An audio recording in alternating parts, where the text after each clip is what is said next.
Hi my friends, welcome to our channel. இன்றைக்கி என்ன recipe பார்க்க போகிறோன்னா black chana gravy. Black chana கிரேவிக்கு செய்ய தேவையான பொருட்கள் என்னென்ன வாங்க பார்க்கலாம்.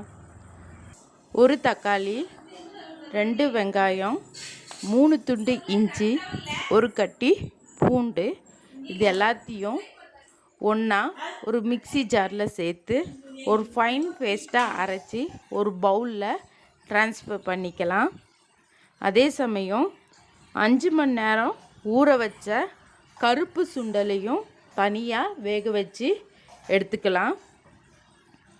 அகெயின் அடுப்பை பற்ற வச்சு ஒரு குக்கரை வச்சு குக்கர் ஹீட் ஆனதும் 2 டேபிள் ஸ்பூன் எண்ணெய் ஊற்றிக்கலாம்.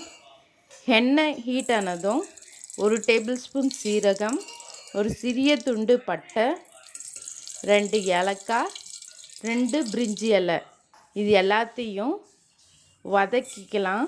அதோட எசன்ஸ் எல்லாம் எண்ணெயில் இறங்கினதும் அரைச்சி வச்ச விழுதையும் அதோட சேர்த்துக்கலாம்.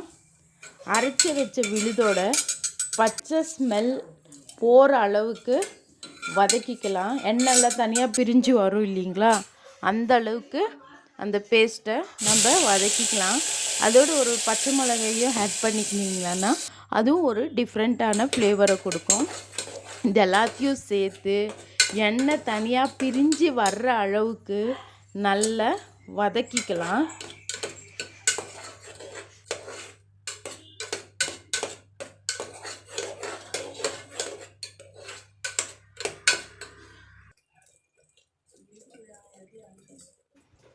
இப்போ அதோட பச்சை ஸ்மெல்லெல்லாம் போய் நல்லா கொதித்து வர ஆரம்பிச்சிருச்சு.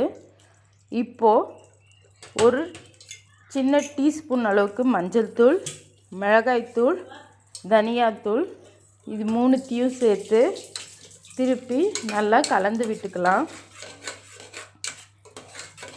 எல்லாமே கலந்த பிறகு திருப்பி ஒரு 2 மினிட்ஸ் நல்லா அதை வதக்கிக்கலாம். இப்போது நல்ல பச்சை ஸ்மெல்லெல்லாம் போய் நல்லா கொதித்து வர ஆரம்பிச்சிருச்சு. இந்த ஸ்டேஜில் ஏற்கனவே கொண்டக்கடையில் உப்பு சேர்த்துருப்போம், அதை டேஸ்ட் பண்ணிவிட்டு அகெயின் இந்த மசாலாவுக்கு தேவையான உப்பை பார்த்து சேர்த்துக்கோங்க. தனியாக நம்ம வேக வச்சு எடுத்து வச்சுருக்கிற கொண்டக்கடலையும் அதோட தண்ணியையும் வேஸ்ட் ஆக்காமல் அகெயின் அந்த பாத்திரத்தில் சேர்த்துக்கலாம். சேர்த்துட்டு நல்லா கலந்து விட்டுக்கோங்க. கலந்து விட்டுட்டு ஒரு கொதி வர்ற ஸ்டேஜில் கொத்தமல்லி இலையை தூவிக்கலாம். இந்த ஸ்டேஜில் உப்போ காரமோ ஏதாச்சும் கம்மியாக இருந்தால் இந்த ஸ்டேஜில் ஆட் பண்ணிவிட்டு குக்கரோட மூடியை போட்டு க்ளோஸ் பண்ணி ஒரு 2-3 விசில் வர வரைக்கும் நம்ம வெயிட் பண்ணலாம். 2-3 விசில் வந்த பிறகு அடுப்பை ஆஃப் பண்ணிட்டு ஓப்பன் பண்ணி பார்த்தீங்களன்னா நம்மளோட சுவையான சூடான சூப்பரான கொண்டக்கடலை கிரேவி ரெடி ஆகிடும். ட்ரை பண்ணி பாருங்கள்.